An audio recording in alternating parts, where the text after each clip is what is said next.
નમસ્કાર દર્શક મિત્રો, બોટાદ દસ્તક ન્યૂઝમાં આપનું હાર્દિક સ્વાગત છે અને હું છું LD મકવાણા. આપ જોઈ રહ્યા છો બોટાદ દસ્તક ન્યૂઝ. હવે પછીના સમાચાર વિગતવાર. ચૈત્રી નવરાત્રિના છેલ્લા દિવસે સુરતીઓ હિલોળે ચડ્યા. લોકપ્રિય સિંગર ઉમેશ બારોટના સૂરે ખેલૈયાઓ ઝૂમી ઉઠ્યા.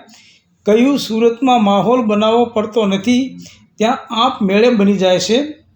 પ્રથમ વખત ચૈત્રી નવરાત્રિ દરમિયાન સુરતમાં ભવ્ય ગરબા મહોત્સવનું આયોજન કરવામાં આવ્યું હતું.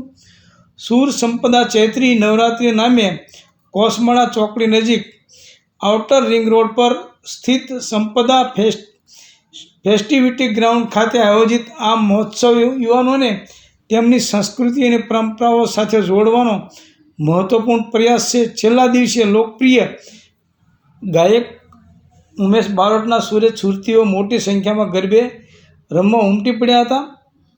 ચૈત્રી નવરાત્રિના નવ નોરતામાં આદ્યશક્તિની આરાધના સાથે લોકપ્રિય ગાયક ઉમેશ બારોટે ગરબાના સુરીલા તાલે સૌને ઝૂમવા મજબૂર કર્યા.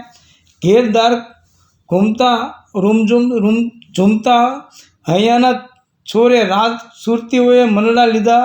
મોહીરાજના સૂરે સુરતીઓને હિલોળે ચલાવ્યા હતા.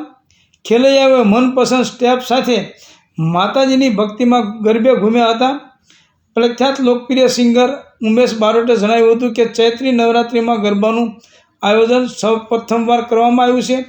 નવરાત્રિમાં ગરબા માટે સુરતમાં માહોલ બનાવવો પડતો નથી, ત્યાં આપમેળે બની જાય છે. કારણ કે સુરતના લોકો ઉત્સાહી છે. ગરબાનું નામ પડે ત્યાં સુરતીઓ થનગની જતા હોય છે.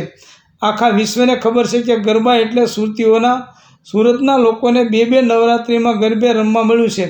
કલાકારો અને ખેલૈયાઓ બંને પરસ્પર છે. જે રીતે ખેલૈયા નવરાત્રિની રાહ જોતા હોય તે જ રીતે અમે પણ રાહ જોતા હોઈએ છીએ. સૌજન્ય દિવ્યા ભાસ્કર, બોટાદ દસ્તક ન્યૂઝ, LD મકવાણા, બોટાદ.